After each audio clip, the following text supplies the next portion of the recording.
Yes. Civilizational collapse is on the way, ladies and gentlemen. The bifurcation has happened. It's getting worse and worse, and there's no solution that's been offered. I don't know how much I want to play on that narrative, and I don't know how useful it is. The objective data is there to show that young men aren't more conservative necessarily. They're just less liberal. Still 40% of 18 to 24-year-old men voted for Labour, compared to 42% of young women. The difference is on the fringes, the more extreme ends of the political spectrum, with the Green Party taking up a lot more votes from young women, and Reform UK taking up a lot more votes from young men.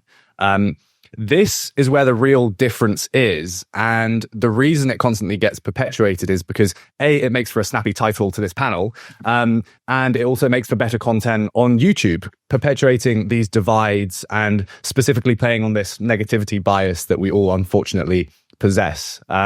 So I don't think that we're doomed. I don't think that we're as alien to each other as we might say in our podcasts. And I'm sure I've fallen short of the mark many times on that front. I think what's important is that we dissect what the actual differences are and don't let identity obstruct us discussing ideas and finding the fundamental bedrock of them.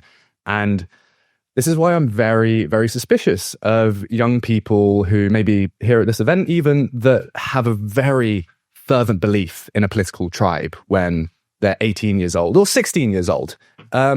Because to me at least, and you guys can push back in the audience if you disagree, but perhaps I am wrong, the purpose of Western democracy, and specifically politics within that, is to try and pragmatically enforce a set of ideas that you've worked out. But that may mean taking a few shortcuts to actually be able to enforce them onto society using campaigning and social media and sloganeering. But the problem is, if you're 18 years old and you're just coming out of college in the UK, you don't know what your bedrock is. You don't know what those ideas actually are that you're willing to die for, at least metaphorically. So we've skipped the idea formulation stage and we've gone straight to sloganeering. And I take great issue with that. Something like My Body, My Choice or #MeToo. These are based on genuine principles that may or may not be valid, but we've fast-tracked and just come out with the slogans because they look good on a billboard protest. So very suspicious of people attaching identity to a tribe too early on. And you see this on both sides. Obviously, the data is correct that young women are more liberal and young men are less so, but I think this is exaggerated. A key point on the falling fertility front, I mean, the classic Stephen J. Shaw, leading demographer on this front, statistic that he gives is that once you're 28 years old in the West as a woman, you have a 50% chance of ever going on to have kids. And it's 30 for men. Which is shocking when you hear in it.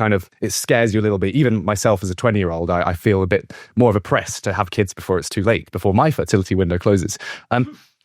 That's not down to the divide politically. It's just down to this culture of individualism that we all promote, and that social media specifically promotes. And I'm really keen to hear what you guys think as well about social media's part to play in this and the online echo chambers that form. I think that's more behind the falling fertility rates. I think they're 1.41 in the UK now, which is devastatingly low. It's not a hatred of each other necessarily. People say that online, but I don't think they actually mean it. A lot of it's just noise and rage bait. So, couple things. One, impact of social media and being able to get past people being able to play on negativity bias to get clicks and affirmation and status and money. And two, do we need to prioritize the family and transcending just our own personal hedonistic desires and focus on career and get back to family and prioritizing that first? Thank you.